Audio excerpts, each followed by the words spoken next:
تو آپ لوگ آگے دیکھیے کہ کس طرح ہم اس کا دائرہ بناتے ہیں۔ اس کو اس طرح دائرہ بنا کے دونوں سرے کو آپس میں جوڑنا ہے۔ اس طرح جوڑ کے آپ لوگوں نے میدے کو ابھی اٹھانا ہے اور اس کو کسی پلین جگہ پہ آپ لوگوں نے رکھنا ہے تاکہ آپ لوگوں کو بنانے میں آسانی ہو۔ اب ہم اس کے اوپر اس کو اسی طرح سے یہ میدہ چڑکائیں گے، اس کو ایڈ کریں گے اور اس کو تھوڑا نرم ہاتھوں سے دبانا ہے تاکہ یہ جو ہمارا میدہ ہے یہ اس کے اندر ابزارب ہو جائے۔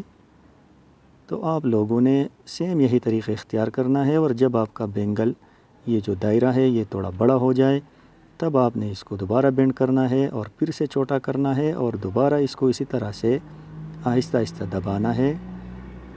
پہلے سٹارٹ میں آپ لوگوں نے اس کو آرام آرام سے دبانا ہے کیونکہ یہ ابھی گرم ہے، خود بخود پھیل جاتا ہے، یعنی آرام سے پھیل جاتا ہے، لیکن بعد میں یہ جب ٹھنڈا ہو جاتا ہے تب اس کا پھیلنا بہت مشکل ہوتا ہے۔ تب اسی ٹائم ہم نے تھوڑا اس کو زور لگانا پڑتا ہے، اسٹریچ کرنا پڑتا ہے، اور ہر بار جب بھی آپ نے اس کو اس طرح گھمانا ہے یا اسٹریچ کرنا ہے تو لازم آپ لوگوں نے یہ میدہ ایڈ کرنا ہے تاکہ یہ اس کے اندر ابزارب ہو جائے، یعنی مکس ہو جائے، اس کے اندر بالکل چلا جائے، تاکہ یہ جو بعد میں داغے بنتے ہیں سون پاپڑی کا یا پتیسے کا وہ بالکل جب بنے گا تو بالکل ایسا بنے گا جس طرح کاٹن کے داغے ہوتے ہیں، بالکل وائٹش کلر کا انشاءاللہ بنے گا۔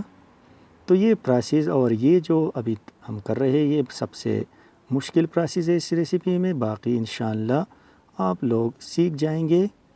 اگر ایک مرتبہ آپ لوگوں سے اس میں کچھ غلطی بھی ہو جائے تو انشاءاللہ دوسری مرتبہ آپ لوگ بالکل پرفیکٹ اس کو بنائیں گے، اس سون پاپڑی کو۔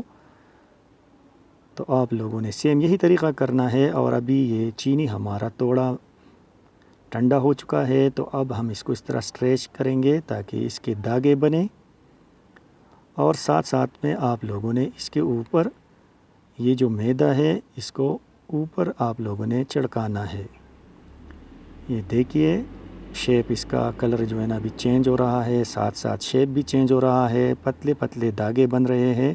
جس طرح حلوائی کی دکان سے آپ لوگ سون پاپڑی یا پتیسہ لیتے ہیں تو وہ بھی سیم اسی طرح کلر کا ہوتا ہے، وائٹ کلر کا، تو یہ بھی انشاءاللہ وائٹ کلر کا بنے گا۔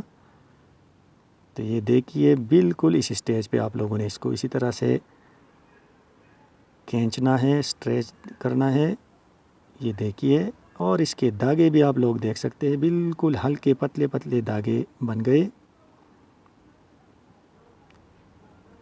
تو یہ ہمارا سون پاپڑی یعنی پتیسہ بننے کے بالکل قریب ہے، اور یہ آپ لوگ دیکھ سکتے ہیں۔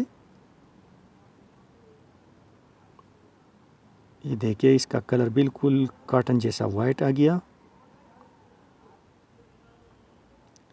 اب ہم اس کو پلیٹ میں شفٹ کریں گے۔ یہ دیکھیے اس کو تھوڑا اس طرح کھول لیں گے کیونکہ یہ ابھی تھوڑا تھوڑا اس میں گرمائش ہے تو یہ چپک جاتا ہے ایک دوسرے کے ساتھ۔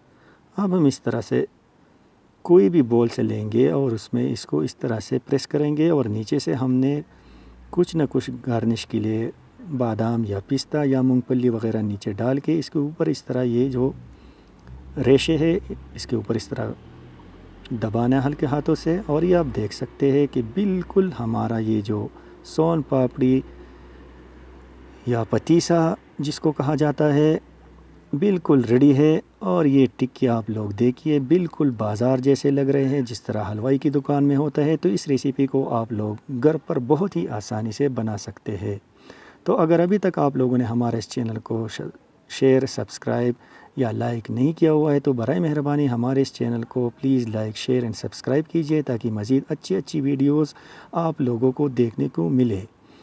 تب تک کے لیے اپنی بھائی عزیز خان یوسف زئی کو سوات فوڈ کارنر کی طرف سے اجازت دیجیے۔ اللہ آپ لوگوں کا حامی و ناصر ہو۔